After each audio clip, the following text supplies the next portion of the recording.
मित्रों नमः संस्कृताय। आज हम सभी लोग पुराण के विषय में एक चर्चा पर चर्चा करेंगे। पुराण के बारे में जानेंगे, जो महत्वपूर्ण बिंदुएं हैं उनके बारे में भी हम लोग कुछ चर्चा करेंगे।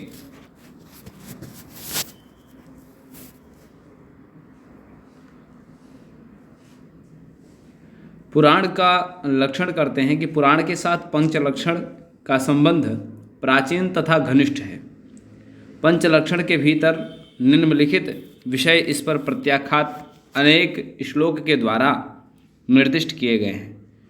सर्गश्च प्रतिसर्गश्च वंशो मनमंतराणि च वंशानुचरितं चेति पुराणं पंचलक्षणम्।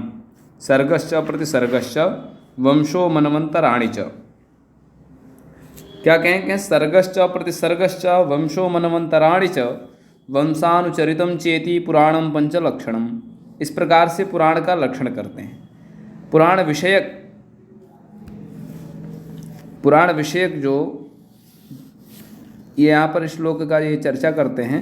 क्या कहें सर्गश्च प्रतिसर्गश्च, सर्गश्च प्रतिसर्गश्च वंशो मनवंतराणि च वंशानुचरितं चेति पुराणं पंचलक्षणम्। सर्गश्च प्रतिसर्गश्च वंशो मनवंतराणि च वंशानुचरितं चेति पुराणं पंचलक्षणम्। अर्थात मित्रों, सर्ग प्रतिसर्ग वंश मनवंतर और कहें सर्ग प्रतिसर्ग वंश और मनवंतराणि, यह क्या है? कहें सर्गश्च प्रतिसर्गश्च, सर्ग 1 हो गया, प्रतिसर्ग 2 हो गया, वंश 3 हो गया, मनवंतराणि हो गया या मनवंतराणि 4 हो गया, और वंशानुचरित इस प्रकार से जो है 5 लक्षण यहाँ पर किए। क्या सर्गश्च प्रतिसर्गश्च वंशो मनवंतराणि च वंशानुचरितं चैव पुराणं पंचलक्षणम्। पुराणं पंचलक्षणम्। अब आगे इसके बारे में विशेष चर्चा करते हैं।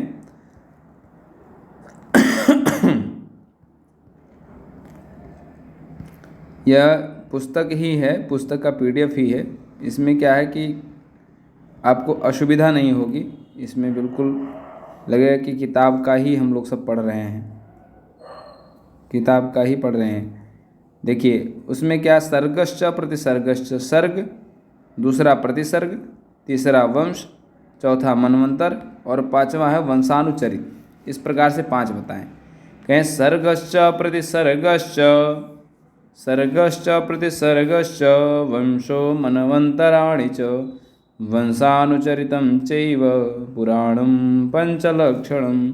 कहें सर्ग, क्या कहें सर्ग हो गया 1, दूसरा हो गया प्रतिसर्ग, दूसरा हो गया क्या प्रतिसर्ग, ये दूसरा हो गया, तीसरा हो गया सर्गश्च प्रतिसर्गश्च, सर्गश्च प्रतिसर्गश्च वंश हो गया, पहला हो गया सर्ग, दूसरा हो गया प्रतिसर्ग,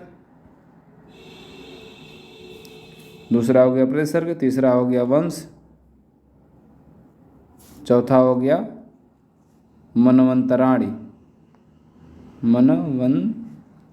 मनवंतराणि, चौथा मनवंतराणि, और वंशानुचरित हो गया 5वां वंशानुचरितम। इस तरह से जो है 5 लक्षण हो गए। क्या कहें सर्गश्च प्रतिसर्गश्च वंशो मनवंतराणि च वंशानुचरितं चेति पुराणं पंचलक्षणम्। कहें सर्गश्च प्रतिसर्गश्च वंशो मनवंतराणि च वंशानुचरितं चेति पुराणं पंचलक्षणम्। पुराण के जो है 5 लक्षण ऐसा मित्रगण यहाँ प्रतिपादित करते हैं। यहाँ 5 लक्षण जो है प्रतिपादित करते हैं। सर्ग प्रतिसर्ग वंश मनवंतराणि और वंशानुचरित।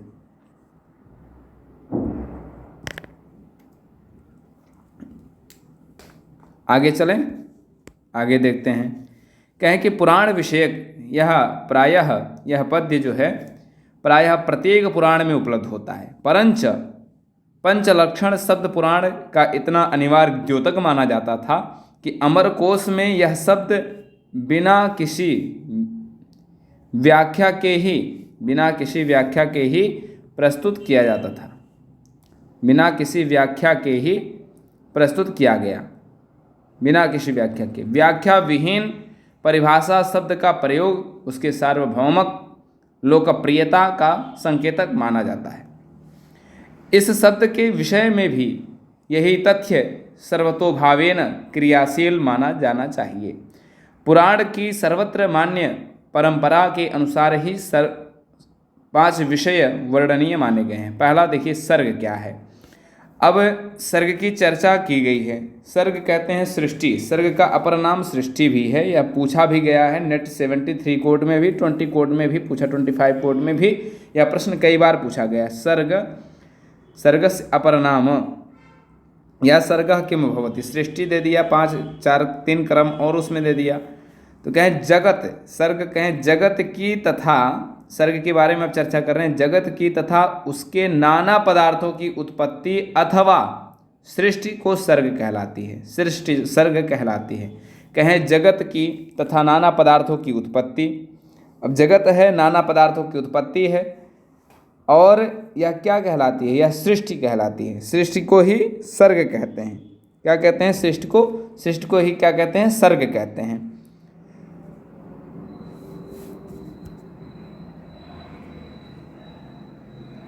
सृष्टि को सर्ग कहते हैं। कहें जगत तथा उसके नाना पदार्थों कर दिया, नाना पदार्थों की उत्पत्ति क्या कहलाती है? सृष्टि और सर्ग कहलाती है। कहें जगत तथा उसके नाना पदार्थों की उत्पत्ति अथवा सृष्टि सर्ग कहलाती है। अब आगे देखते हैं सृष्टि सर्ग के बारे में। कहें अव्याकृत गुणक्षोभात् महतस्त्रीवृतोऽहं वृतोद्दमः भूतमात्रेन्द्रियार्थानां संभवः सर्ग उच्यते। अव्याकृत गुणक्षोभात् महतस्त्रीवृतोद्दमः, वृतोद्दमः ही है, वृतोद्दमः भूतमात्रेन्द्रियार्थानां संभवः सर्ग उच्यते। अब आगे जो है चर्चा करते हैं सर्ग के बारे में। देखते हैं क्या है, क्या वर्णन प्राप्त होता है। क्या है? आशय है कि जब मूल प्रवृत्ति गुण शुद्ध होते हैं तथा महत तत्व की उत्पत्ति होती है, और महत तत्व से तीन प्रकार के तामस, रजस और सात्विक, यानी तामसिक, राजसी, तामस, रजस और सात्विक, ये जो है इनका निर्माण होता है। क्या? त्रिविध अहंकार से ही पंच तन्मात्रा, भूत, इंद्रिय और पंचभूतों की उत्पत्ति होती है। इसी उत्पत्ति का क्रम व नाम ही सर्ग है। इसी उत्पत्ति का क्रम और नाम क्या है? सर्ग है। समझ में आया? इसमें पीडीएफ में बहुत अच्छा उसमें नहीं दिख रहा है, थोड़ा कट गया है, लेकिन हम लोगों को ये समझना चाहिए कि सर्ग का अभिप्राय ही यहाँ पर क्या इन्होंने कहा कि जगत की तथा उसके नाना पदार्थों की उत्पत्ति। कहें मित्रों कि जगत मतलब संसार और नाना पदार्थों की उत्पत्ति। नाना पदार्थों की उत्पत्ति क्या कहलाती है? सृष्टि अथवा सर्ग कहलाती है। सृष्टि अथवा सर्ग कहलाती है। कि अव्याकृत गुणक्षोभात् महतस्त्री वृतोऽहं वृतोद्दमः, महतस्त्री वृतोद्दमः भूतमात्रेन्द्रियार्थानां संभवः सर्ग उच्यते। कहें अव्याकृत गुणक्षोभों से युक्त, गुणक्षोभात् अव्याकृत हो और गुणक्षोभाओं से युक्त हो, महतस्त्री, महत इत्यादि जो 3 प्रकार के बताए, सत्वरज तम इत्यादि, कहें वित्रोद्दमः, इन सभी के द्वारा उद्गम हो, वर्णित हो। कहें भूतमात्रेन्द्रियाणां, भूतमात्रेन्द्र में भूतमात्रेन्द्रियार्थानां संभवः सर्ग उच्यते। कहें जो हमारी तन्मात्राएँ हैं, इंद्रियां हैं, उन इंद्रियाओं की जिसमें सहभागिता हो वह क्या है? कहें त्रिविध अहंकार से ही पंच तन्मात्रा भूतमात्र इंद्रियां तथा पांच भूतों की उत्पत्ति होती है। इसी उत्पत्ति का नाम ही सर्ग है। इसी उत्पत्ति का नाम ही क्या है? सर्ग है। आशय में कहें जब मूल प्रवृत्ति गुण इत्यादि से, यहाँ पर ये मिसप्रिंट हो गया, गुण इत्यादि से जब क्षुब्ध होते हैं तथा महत तत्व की उत्पत्ति होती है। किसकी उत्पत्ति होती है? कहें महत तत्व की जब उत्पत्ति होती है। कहें महत तत्व की उत्पत्ति हो और तीन प्रकार की महत तत्व से तीन प्रकार तामस, राजस तथा सात्विक ये अहंकार बनते हैं। कहें त्रिविध अहंकार से ही पंच तन्मात्राएं भूतमात्र इंद्रिय तथा पंचभूतों की उत्पत्ति होती है और इसी उत्पत्ति क्रम का नाम ही सर्ग है। इसी उत्पत्ति क्रम का नाम ही सर्ग है।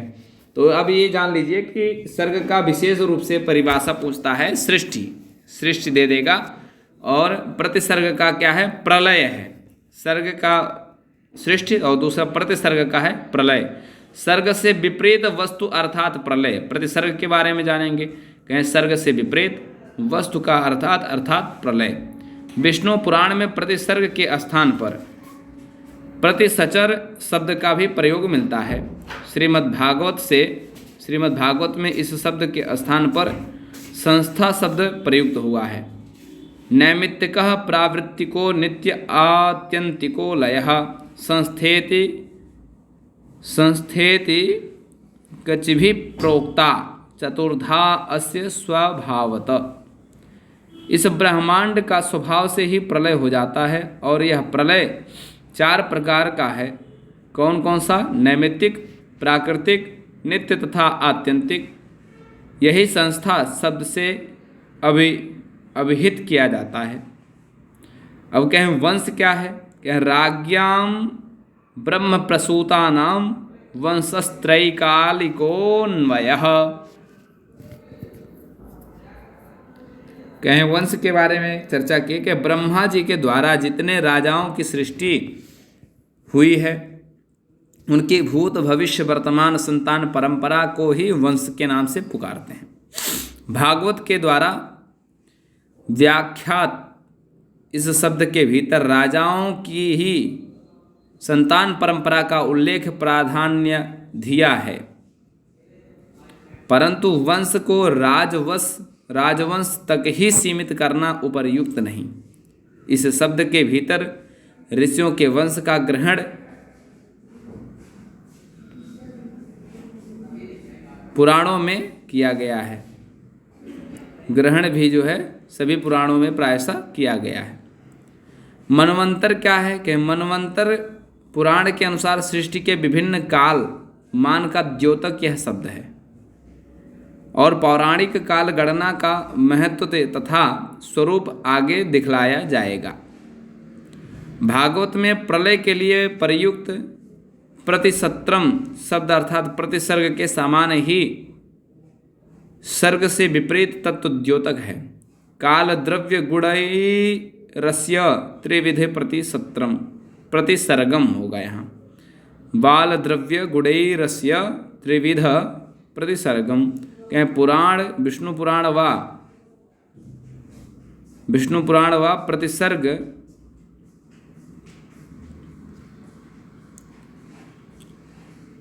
की शैली का ही शब्द है। मनवंतर 14 होते हैं। मनवंतर कितने हैं? 14 हैं। यह भी बहुत ही महत्वपूर्ण है और प्रत्येक मनवंतर का अधिपति एक विशिष्ट मनु हुआ करता है, जिसके सहयोगी 5 पदार्थ और भी होते हैं। मनवंतरम मनुर्देवा मनुपुत्रा सुरेश्वरः ऋषयो शावताराश्च हरेषड विवमुच्यते। मनु देवता मनुपुत्र, मनु देवता मनुपुत्र, इंद्र सप्तऋषि और भगवान की अंशावतार इन 6 विशिष्टताओं में युक्त समय को मनवंतर कहते हैं। वंशानुचरित का वर्णन करते हैं। वंशानुचरितम तेषां वृत्तम वंश पराश्चये। पूर्वोक्त वंशों में उत्पन्न हुए वंशधरों अथवा तथा मूल पुरुष राजाओं का विशिष्ट विवरण जिसमें वर्णित होता है वह वंशानुचरित कहलाता है। यहाँ मनुष्य वंश में प्रसूत महर्षियों का तथा राजाओं का चरित्र भी समाविष्ट समझना चाहिए। महर्षियों के चरित्र की अपेक्षा राजाओं के चरित्र का ही विशेष विवरण पुराणों में उपलब्ध होता है। राजनीति शास्त्र में पुराण पंचलक्षणम का एक नया ही संकेत उपस्थित किया गया है, जो कि पूर्व निर्दिष्ट लक्षण से नितांत भिन्न है। कौटिल्य अर्थशास्त्र की व्याख्या में जयमंगला ने किसी प्राचीन ग्रंथ से यह श्लोक लिया है। सृष्टि प्रवृत्ति संहार धर्म मोक्ष प्रयोजनम ग्रहभिर विविधैर प्रोक्तम पुराणम पंचलक्षणम। इसमें 5 लक्षण की एक नितांत नूतन व्याख्या दी गई है। ध्यान देने की बात है कि धर्म पुराण का एक अविभाज्य लक्षण स्वीकार किया गया है। इसका तात्पर्य यह है कि मूल रूप से ही पुराण में धार्मिक विषयों का सन्निवेश अभिष्ट था। धर्म का संबंध पुराण के साथ आवांतर शताब्दियों की घटना है, जब वह विकसित होकर के अन्य विषयों को भी अपने में सम्मिलित करने लगा। आधुनिक संशोधनों के द्वारा आधुनिक संशोधकों का प्रायः यही सर्वमान्य मत है, परंतु जयमंगला के इस महत्वपूर्ण उल्लेख से यह मत यथार्थत विशुद्ध नहीं प्रतीत होता। मनवंतराणि सद धर्म कहकर भागवत ने भी मनवंतर के भीतर धर्म व उपन्यास योग्य माना है। यह कथन पूर्वोक्त सिद्धांत का पोषण माना जा सकता है।